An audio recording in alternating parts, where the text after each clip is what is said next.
Bon, aujourd'hui, on va faire les seals de fourche. Je suis revenu de rider la semaine passée, puis j'ai laissé la moto dans la remorque, puis quand j'ai ouvert la remorque, il y avait de l'huile partout ici, sur les calipers, il y avait une grosse flaque à terre. J'ai tout nettoyé ça, puis là, depuis, ça coule pas, mais ils sont quand même dus parce que aussitôt que la suspension va commencer à travailler, il va se créer de la chaleur, il va y avoir une pression dans le système, puis il va recommencer à couler. Il ne faut pas se fier au fait que l'on dirait que ça ne coule plus. Et puis, ces cils-là, ils ont été faits l'année passée, fait qu'ils ont fait 1 an. Là, ils sont déjà dus. La ride que je suis allé faire, j'ai overjumpé plusieurs fois, puis ça peut être juste ça que ça a causé.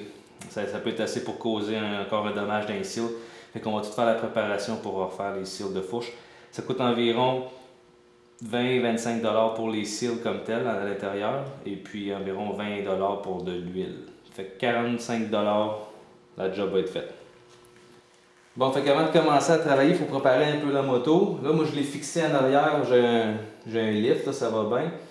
J'ai levé ça aussi, comme ça, ma roue en avant est dégagée, elle peut tourner parce qu'il va falloir qu'on démanche la roue avant pour pouvoir enlever les fourches. Puis aussi, il faut prendre note de quelques affaires. Par exemple, si vous ne les avez pas déjà décrits, la hauteur de la fourche, c'est-à-dire d'ici jusqu'à là, par exemple, comme référence, là, c'est votre hauteur de fourche, le positionnement de la fourche comme telle. On peut noter ça sur un papier. Pour le mesurer, moi j'ai fait un trait de crayon juste comme référence ici, mais il n'y a rien de plus précis que qu'utiliser ça ici, puis là venir le mesurer précisément. Comme ça ici, ça me donne exactement 12,5, 13 mm. Fait que je sais que mes fourches sont environ à 13 mm. Et puis, on va venir ici aussi, sur le dessus, mettre tous les settings au minimum. Comme ici, là, c'est la compression. Je vais pouvoir les slacker au minimum. Et à partir de là, on va pouvoir commencer à démonter. Donc, on va commencer par enlever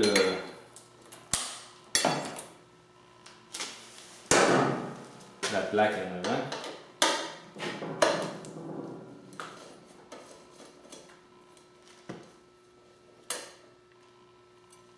Fait que avant de commencer à dévisser ça ici, j'ai commencé un peu juste pour les slacker, mais ça va mieux si on enlève juste un peu de pression sur les bolts du haut comme ça.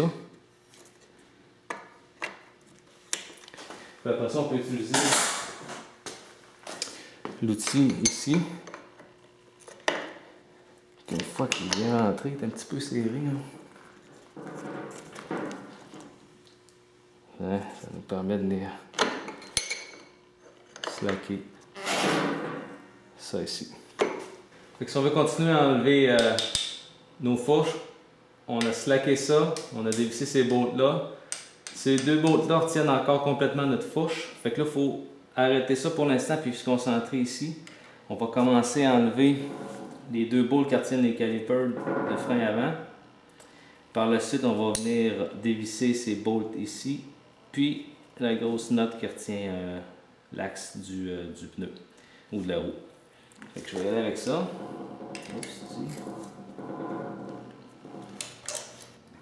Je finis d'enlever les 2 bolts qui retiennent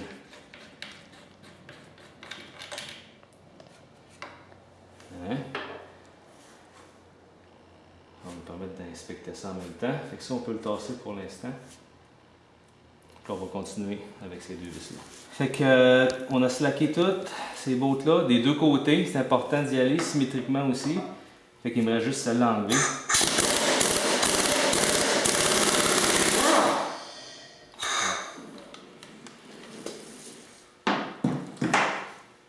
Et voilà. Fait que là, on va enlever l'axe là-haut. Fait que là, c'est le temps de pousser l'axe. Un truc qu'on peut faire, c'est important. C'est des axes qui sont importants de ne pas piocher dessus, mais si tu prends juste la bonne grandeur, comme ça peut te permettre avec un maillet en caoutchouc comme ça sort facilement à l'autre bord. On voit là. Des fois, c'est pas tout le temps facile une fois qu'il est bien sorti. On peut le tenir, on tient notre roue.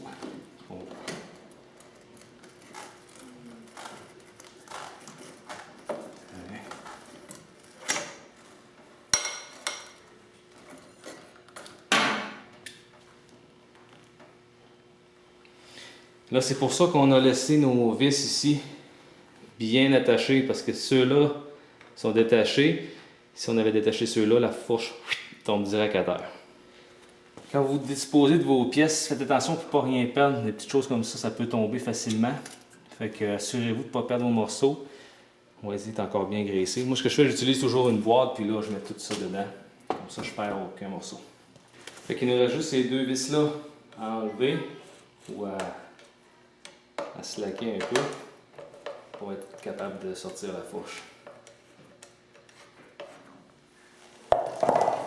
Si on a un peu de misère, des fois juste un petit mouvement, mais là ça sort bien. Là. Je vais faire un petit mouvement.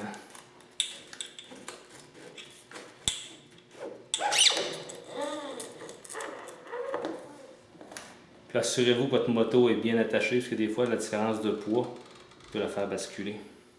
Fait que c'est notre première fourche.